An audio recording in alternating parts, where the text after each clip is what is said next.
नमस्कार मित्रांनो, जय महाराष्ट्र। या क्षणाची सर्वात मोठी बातमी, अहंकाराने भाजपला 241 वर रोखले, राम सर्वांना न्याय देतात, बढाई मारणाऱ्या पक्षाला पूर्ण सत्ता दिली नाही।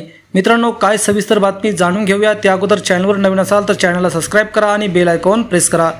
राष्ट्रीय स्वयंसेवक संघाचे राष्ट्रीय कार्यकारिणी सदस्य इंद्रेश कुमार गुरुवारी म्हणाले, राम प्रत्येकाला न्याय देतात। 2024च्या लोकसभा निवडणुका बघा, ज्यांनी रामाची पूजा केली पण हळूहळू त्यांना सत्तेचा अहंकार झाला। सत्तेची अहंकार झाल्यामुळे त्यांनी त्या पक्षाला सर्वात मोठा पक्ष म्हणून घोषित करण्यात आले। त्यांना जे पूर्ण अधिकार मिळायला हवे होते ते भगवंताने त्यांना अहंकारामुळे दिले नाही।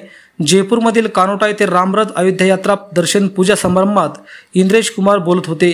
ते पुढे म्हणाले की रामाला विरोध करणाऱ्याला तर अजिबात सत्ता दिली नाही, परंतु रामाचं नाव घेऊन ज्यांनी सत्तेचा अहंकार केला त्यांना सुद्धा जनतेने आणि रामाने धडा शिकवला, त्यांना सुद्धा पूर्ण बहुमत मिळालं नाही। अशा प्रकारचं मोठं वक्तव्य राष्ट्रीय स्वयंसेवक संघाचे सदस्य इंद्रेश कुमार यांनी देखील केलं आहे।